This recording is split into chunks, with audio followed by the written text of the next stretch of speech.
निर्मित किसी भी कानून के दुरुपयोग कर फर्जी मुकदमा दायर करने वाले लोगों के खिलाफ सख्त कार्रवाई की जानी चाहिए। कतिपय कारणों में फर्जी मुकदमे को सही ठहराने वाले जांच एजेंसी जिसने उस पर जांच की है उन पर भी एक कानून बनना चाहिए।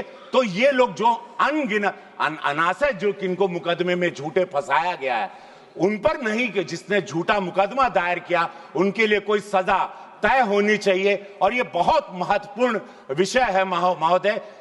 क्रांतिकारी नमो बुधाय, जय भीम, जय भारत, जय संविधान। मैं रमनुजरन और आप देख रहे हैं अध्यात्म पावर। दोस्तों, बाबा साहब डॉक्टर भीमराव अंबेडकर ने जो संविधान में दलितों को स्पेशल आरक्षण दिया और SC/ST एक्ट धारा के तहत एक ताकत दिया, इसको लेकर जितने भी मनुवादी हैं हमेशा दलितों से जलते रहते हैं और लगातार प्रदर्शन करते हैं कि आरक्षण खत्म कर दिया जाए, SC/ST जो धारा है हटा दी जाए। और इतना ही नहीं साथियों, मैं आपको बता दूं कि संसद में भी कुछ ऐसे सांसद हैं जो लगातार SC/ST एक्ट को लेकर विरोध करते हैं और उसे हटाने की मांग करते हैं। अभी हाल ही में एक वीडियो जो है काफ़ी तेज़ी से वायरल हो रहा है रवि किशन का।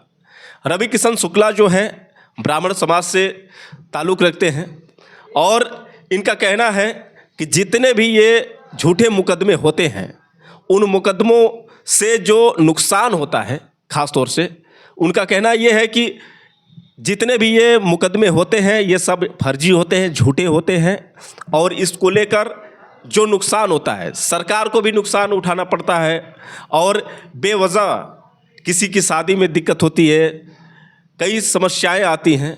तो इनको लगता है कि जो मुश्किलें आती हैं उन मुश्किलों को ख़त्म कर देना चाहिए। मतलब ये है कि ये कुछ भी कर दें, इसके बावजूद जो है इनके ऊपर किसी भी प्रकार की धारा ना लगे, ये बेरोक टोक अपनी ज़िंदगी जीते रहें। मैं ऐसा इसलिए नहीं कर रहा हूँ साथियों क्योंकि हाल ही में कल की बात है, जैसा कि मैंने पिछले वीडियो में आपको बताया कि किस तरह से दुष्यंत तिवारी उर्फ छोटू तिवारी ने एक दलित युवक जिसकी उम्र केवल 20 वर्ष की थी, उसका नाम आदित्य कुमार उर्फ लाला, जो छोटू तिवारी के यहाँ मजदूरी करता था, उसका ट्रैक्टर चलाता था, कई महीनों से उसकी तनख्वाह नहीं मिल रही थी। एक तो 200-300 रुपये की मजदूरी, ऊपर से तनख्वाह न देना। अब ज़रा सोचिए कि जिस मजदूरी पर आदित्य कुमार का पूरा परिवार निर्भर था, वही मजदूरी अगर न मिले तो फिर वो क्या करता। 2-3 महीनों से उसकी तनख्वाह नहीं मिल रही थी, लगातार उससे मजदूरी करवाया जा रहा था, इसके बावजूद लगातार ये जुर्म सहता रहा। एक दिन अचानक में इसने मांग की कि मुझे पैसे दे दीजिए आप और मुझे आपकी नौकरी नहीं करनी है, मैं चाहता हूं कि मैं दिल्ली जाऊं, क्योंकि आप पैसे समय पर नहीं देंगे तो मैं परिवार का खर्चा नहीं चला पाऊंगा, क्योंकि घर में मेरे एक जो पिता हैं वो बीमार रहते हैं और मेरे 2 छोटे छोटे भाई हैं जो पढ़ते हैं, मेरी माँ है वो भी, उसकी तबीयत सही नहीं रहती है। तो कुल मिलाकर पूरी जिम्मेदारी मेरे ऊपर है और यदि मैं समय पर उनको पैसे नहीं दे पाऊंगा, समय से उनके लिए व्यवस्था नहीं कर पाऊंगा तो फिर धिक्कार है हमारी ज़िंदगी का, धिक्कार है मेरी कमाई का। तो आप ऐसा करिए कि मेरा पैसा दे दीजिए, मैं दिल्ली चला जाऊंगा, वहीं पर काम करूंगा और अपने परिवार को देखूंगा, क्योंकि आपके यहाँ काम करने से कोई मुझे फ़ायदा नहीं दिख रहा है सिवाय नुकसान के। इस पर साथियों आपको बता दें कि छोटू तिवारी, जिसको लगा कि ये मेरे सामने जबान लड़ा रहा है, अब उसने क्या किया कि उसके घर जाकर उसे उठवा लिया, उठवा कर ले जाकर खेत में एक ट्रैक्टर से उसको आगे ढकेल कर बुरी तरह से कुचलवा कर उसकी निर्मम तरीके से हत्या करवा दी। अब सोचिए साथियों, इतनी बड़ी घटना हुई है, वो भी योगी आदित्यनाथ के गढ़ गोरखपुर में, उरवा बाज़ार जो थाना, और उरवा थाना में ये जो घटना हुई है पूरे बहुजन समाज को हिला कर रख दिया है।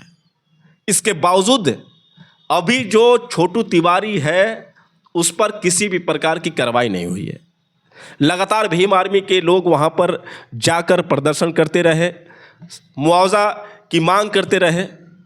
कुछ जितने भी भीम आर्मी के साथी थे उनका कहना था जब तक पीड़ित परिवार को मुआवजा नहीं मिलेगा तब तक हम 100 को नहीं उठने देंगे।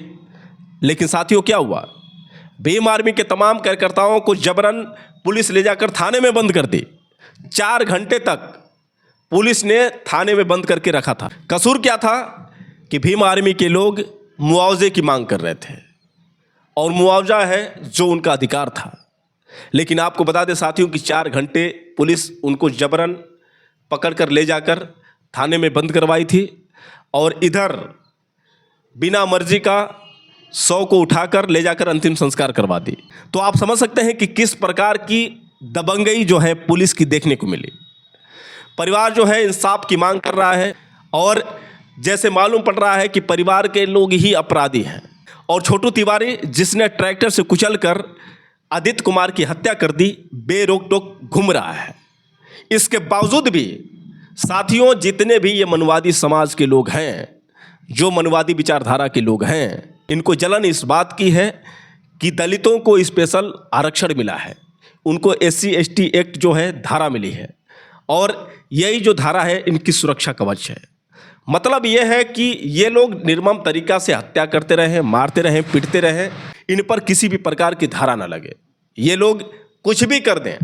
अगर बात करें रवि किशन की, तो रवि किशन की योग्यता उतनी नहीं है कि वो एक सांसद बन सके। लेकिन अगर सांसद बने हैं तो किसके बलबूते बने हैं?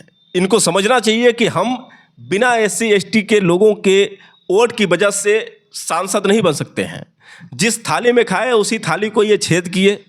अब रही बात यह है कि इनका वीडियो जो है काफ़ी तेज़ी से वायरल हो रहा है। आखिर रवि किशन ने संसद में वो कौन सी बात की थी जो काफ़ी तेज़ी से वायरल हो रहा है?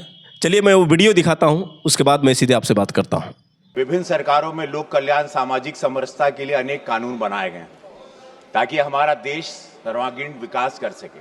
लेकिन महोदय अक्सर आपने देखा होगा कि एक आदमी आता है, किसी पर मुकदमा दायर करता है, अगर वो आदमी मुजरिम है, गलत किया है तो उसको सजा मिले, नो प्रॉब्लम, उसकी जांच हो।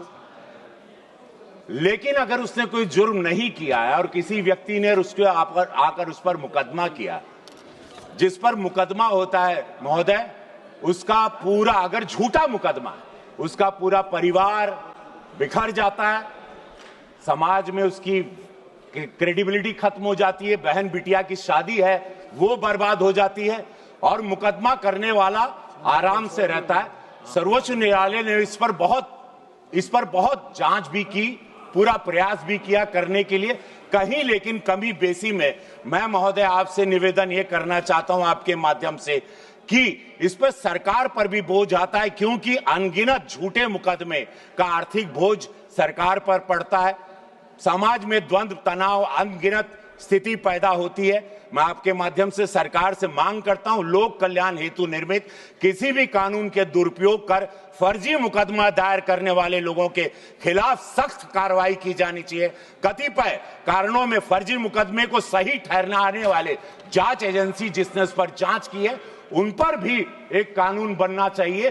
तो ये लोग जो अनगिनत अनासय जो किनको मुकदमे में झूठे फंसाया गया है, उन पर नहीं कि जिसने झूठा मुकदमा दायर किया उनके लिए कोई सजा तय होनी चाहिए। और ये बहुत महत्वपूर्ण विषय है महोदय, जिस पर सरकार पर भी, न्यायालय पर भी अनगिनत झूठे मुकदमों की फाइल का भार बढ़ता जा रहा है। तो दोस्तों आपने सुना किस तरह से रवि किशन ने कहा कि जो मुकदमे झूठे होते हैं इसको लेकर किस तरह से समस्याएं आती हैं।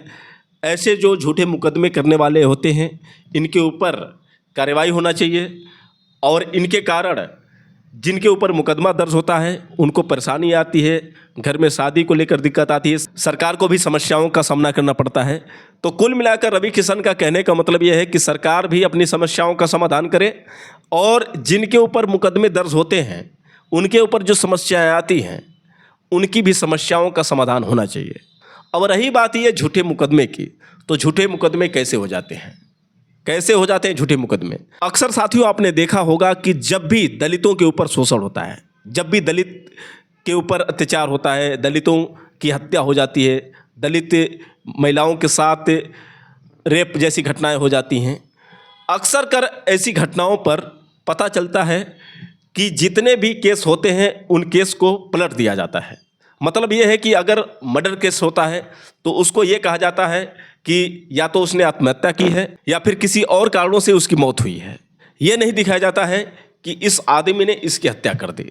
ऐसा ही कुछ मामला जो है नज़र आ रहा है आपको गोरखपुर का। बता दें कि गोरखपुर में छोटू तिवारी ने निर्मम तरीके से ट्रैक्टर चलाकर उसकी हत्या की, लेकिन उस केस को बदलने के लिए लगातार जो है पुलिस वहाँ की प्रयास कर रही है। तो फिर अगर वो केस बदल जाएगा तो फिर क्या होगा कि झूठा मुकदमा था, झूठे केस थे। मतलब साफ है कि रवि किशन का भी कहने का मतलब यह है कि हम जो अत्याचार करते हैं उसके बाद जो हमें धाराएं लगती है, उसके बाद जो हमें समस्या का सामना करना पड़ता है, वो समस्याओं का सामना न करना पड़े, इस वजह से इनको लगता है कि SC/ST एक्ट जो है हटा देनी चाहिए। अब सोचिए साथियों कि किस प्रकार की ये जो रणनीति है चल रही है। ये मनुवादी विचारधारा के लोग जो हैं आखिर क्यों SC/ST एक्ट व आरक्षण से जलन रखते हैं? क्योंकि इनका मतलब साफ है कि इनका जो मुख्य हथियार है, इस हथियार को ख़त्म कर दिया जाए, फिर उसके बाद जो चाहे हम करें। तो दोस्तों, ये जो ताकत मिली है इनकी बपौती की ताकत नहीं है, ये बाबा साहब डॉक्टर भीमराव अंबेडकर ने अथक प्रयासों से, अथक मेहनत से हमें ये जो ताकत दी है। आरक्षण की बात करते हैं तो यही मनुवादी जो दलितों को गुमराह करने के बाद उनकी ज़मीनें हड़प लिए, क्योंकि ये इतिहास गवाह है कि यहाँ के मूल निवासी दलित हैं। दलितों के ऊपर अत्याचार हुआ, दलितों के साथ किस तरह से उत्पीड़न हुआ, दलितों की ज़मीनों को किस तरह से हड़पा गया, ये सब हमें बताने की ज़रूरत नहीं है। तो ज़मीन जो है हड़प कर ये अपने आप को राजा बने हैं। और बाबा साहब डॉक्टर भीमराव अंबेडकर ने अगर दलितों को अधिकार दे दिया, आरक्षण दे दिया, तो इनको ये हजम नहीं हो रहा है। तो साथियों, आप समझ सकते हैं कि अगर दलितों के पास वर्तमान समय में आरक्षण है और SC/ST एक्ट जो है धारा है, इसके बावजूद दलितों के ऊपर अपराध होते जा रहे हैं, दलितों को न्याय नहीं मिल पा रहा है, दलित लगातार उत्पीड़न अत्याचार का शिकार होता जा रहा है। अगर दलितों का आरक्षण खत्म कर दिया जाए, SC/ST धारा को खत्म कर दिया जाए, तो फिर दलितों की क्या ज़िंदगी होगी, आप अंदाज़ा लगा सकते हैं। अगर है तो ये हाल है, और नहीं होगा तो क्या होगा। इसी पर भीम आर्मी चीफ चंद्रशेखर आज़ाद जो है लगातार संसद में आवाज़ उठाते रहते हैं, चाहे SC/ST एक्ट धारा हो या फिर आरक्षण को लेकर हमेशा वो आवाज़ उठाते रहते हैं। तो कुल मिलाकर साथियों, अब हमें जागने की ज़रूरत है, समझने की ज़रूरत है, और समझ सकते हैं कि किस प्रकार की ये प्लानिंग जो है चल रही है मनवादियों की, कि ये जो आरक्षण है इसको ख़त्म कर दिया जाए, SC/ST एक्ट जो धारा है इसको हटा दिया जाए, फिर उसके बाद इनके ऊपर जुर्म और शोषण किया जाए। वैसे दोस्तों, आप लोग की क्या राय है, आप लोग कमेंट करके बताएं, और हो सके तो इस वीडियो को ज़्यादा से ज़्यादा शेयर करें। फिर मिलेंगे अगली वीडियो के साथ, तब तक के लिए क्रांतिकारी नमो बुधाय, जय भीम।